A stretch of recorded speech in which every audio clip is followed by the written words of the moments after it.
y o ingletadora. Todas estas se utilizan para hacer cortes rectos y para hacer chaflanes. Y la ingletadora específicamente se usa para hacer los ingletes. Los ingletes, que son estos cortes que se le hacen a las molduras de los cuadros para que casen perfectamente. Y esos ingletes pueden ser de 45, como son en este caso, 30, 60, dependiendo de los grados que uno quiera hacer el corte. Esas son las de corte recto. Hay otras que se utilizan para hacer cortes curvos, que en algunos casos específicos se pueden utilizar para hacer cortes rectos cuando uno no tiene a la mano una sierra circular. Dentro de estas encontramos la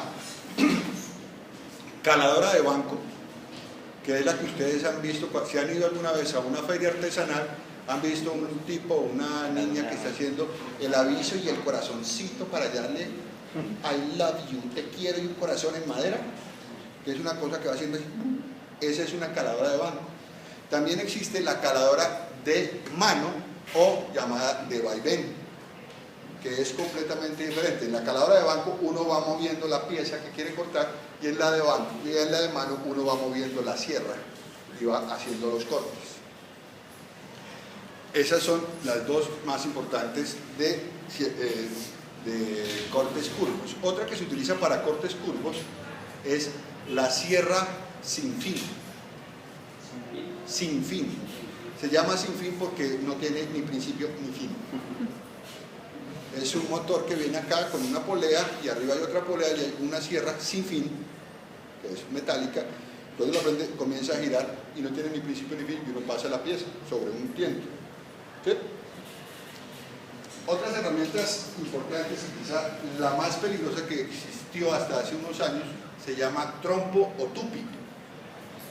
El trompo o tupi es una herramienta con la cual se hacen las molduras y lo que se llama machembriado. Las molduras son lo que se utiliza en los cuadros, ¿sí? Y es un motor que va en la parte de abajo con un mandril, un tiento metálico, y aquí en esta parte de encima se le coloca en el mandril los diferentes tipos de fresas que voy a utilizar para las diferentes molduras. Y si voy a hacer machembriado, que es machembriado, para que entiendan, es lo que se utiliza para enchapar paredes o para hacer los techos o para hacer los pisos, que es una pieza de madera que viene por un lado,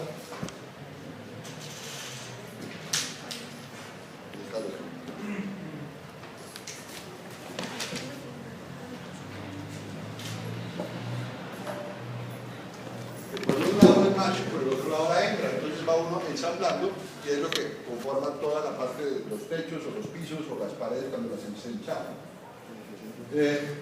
Ese trompo o tupi también sirve para las molduras, que es la de los cuadros, que ustedes ven, por ejemplo, de esta forma. Eso se hace sobre listores de diferentes espesores y de diferentes longitudes para venderlas como molduras para hacer los marcos de los cuadros. De esta herramienta más o menos gira unas 300, 500 revoluciones por segundo.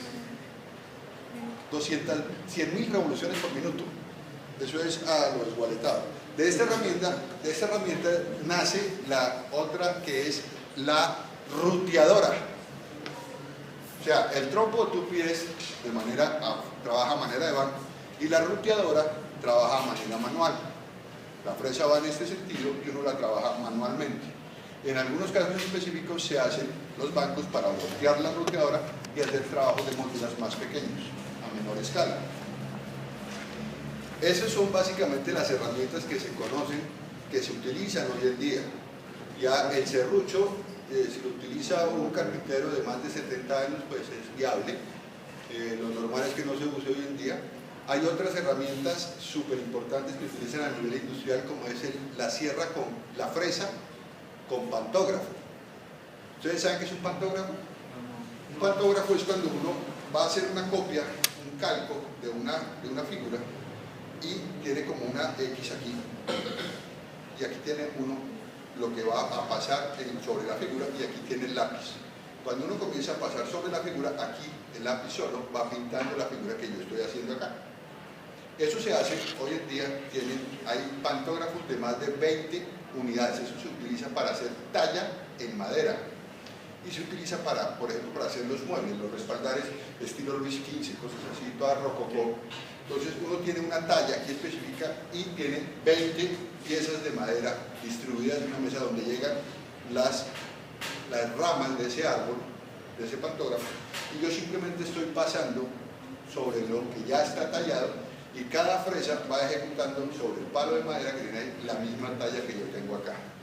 De esa manera se pueden hacer 20 o 30 en el mismo tiempo que antes se hacía media talla. Entonces se agiliza mucho el trabajo.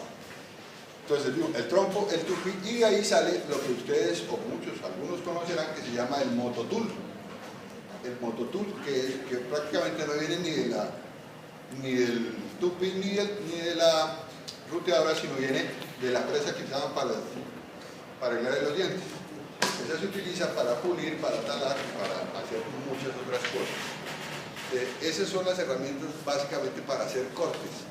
Para pulir se utilizan otro tipo de herramientas. Primero, la más conocida, el papel de lija, que lo manejan con la mano. Algunos utilizan un soporte para que queden las cosas bien lijadas y planas.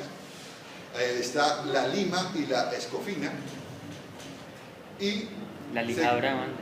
Se encuentra, hay tres tipos de lijadoras aparte de esa, la manual, que son la lijadora de banda, que existe tanto de banco como de mano, y existe la lijadora rotoorbital y la lijadora orbital. Esas son las que se utilizan ya para pulir las piezas para pasar al proceso de acabado.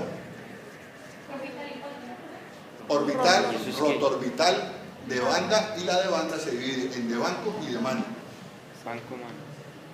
Otra herramienta súper importante que no mencionaron acá es, primero, el taladro, que existe el taladro de mano y el taladro de banco. Pero lo que hace el trabajo en sí, lo que va a hacer el corte sobre la madera, no es el taladro, sino las herramientas que puede portar el taladro. Y dentro de esas herramientas se encuentran las brocas. Y hay tres tipos de brocas. La broca normal o sencilla, que ustedes conocen, muchos de ustedes creo que conocen, que es una barra metálica que tiene esta forma y aquí tiene una punta con filo. Esto es lo que se monta en el mandril del taladro y esto al final va haciendo, talando y abriendo el hueco, ¿cierto? Otra es la broca tipo espada. La broca tipo espada es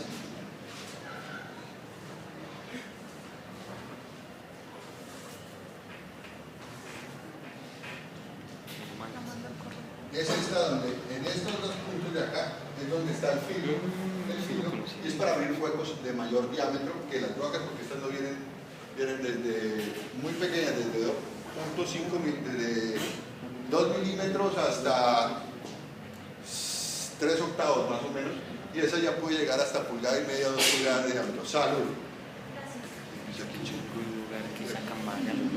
En cambio, estas son las espadas que ya vienen desde media pulgada hasta casi 2 pulgadas de diámetro. Y la otra se llama la broca copa sierra. Es una broca de este tipo, pero en esta parte lleva una sierra, por eso se llama broca copa sierra. Es la que hoy en día se utiliza para, por ejemplo, para colocar o instalar las chapas de las puertas, que antiguamente se hacían a mano y hoy se llaman quintes, de donde nace el taladro. Otra herramienta que tampoco mencionaron es el taladro. El torno. El torno es una herramienta que se utiliza para hacer partes cilíndricas y partes con curvaturas muy específicas, y básicamente es un motor con una polea y una punta acá que va a hacer que gire la pieza, porque aquí monto el tronco con otra punta acá, y cuando prendo esto la pieza de madera comienza a girar hacia donde yo estoy. Es la idea. Y aquí tienen un apoyo, que es donde van a colocar las curvias o los formones, que son los que ejecutan el corte y la forma de las patas, por ejemplo, de las camas todas curvas, o de una lámpara de los estilos de los años 60 y 70. El torno. ¿Qué utilizo para unir la madera? Lo primero que debo utilizar para unir la madera, lo primero que existió fueron los ensambles, y hay muchos tipos de ensambles que se usaron, pero el que aún se sigue utilizando es el de caja y espigo. es una perforación y un palo, o sea, macho y hembra. Se engoma y se prensa y quedó listo. Hoy en día los otros tipos de ensamble casi no se utilizan porque son supremamente costosos, y lo que se utiliza básicamente son la caja y espigo, el ensamble que es el de cuña, caja y cuña, y ya más avanzado, entre comillas, existen los diferentes tipos de cola, pero el más utilizado y de donde se han derivado casi todos los pegamentos para madera, el colbón. Otro que se utiliza hoy en día, que es muy bueno aquí en Colombia, se llama carpincol, pero es básicamente lo mismo que el colbón madera. Otra manera de unir piezas de madera es básicamente con un tornillo que se llama y se utilizó mucho, el tornillo de rosca golosa. Y hoy en día existe un tornillo que se llama tornillo de autorrosca, donde no tiene uno que perforar, sino que coloca el tornillo y hace presión, y con el destornillador, que hoy en día es eléctrico, él solamente va entrando. ¿Cómo? Los otros es, con el taladro, haciendo una perforación en las dos piezas, coloca un tornillo de rosca fina, pasito que se me esté presión, de rosca fina, ¿sí? Se utiliza el tornillo, arandela, se mete el tornillo y por el otro lado va arandela o así, y con eso queda ensamblado. Otros tipos de pegamentos que se utilizan para unir la madera son las resinas, como las resinas epóxicas y resinas de poliéster. Bueno, dentro de los acabados los mencionaron todos, pero básicamente las tintillas, lo que se le aplica a la madera antes, a las maderas finas, aclaro, o sea, a las maderas macizas, antes de pintarlas, esas tintillas se utilizan básicamente es para realzar la veta de la madera. Cuando ajuste 10 puntos le regalan uno del día. Y ya en los tableros se utilizan, aparte de las lacas, los esmaltes, etcétera, etcétera, se utilizan diferentes acabados plásticos que son los que ustedes ven en las cocinas de sus casas, que es la fórmica, y los tableros de vinilo y polivinilo. Se me olvidó una cosa, yo sé. Creo que no más, lo rabo demasiado. ¿Listo? ¿Sí les saldrá?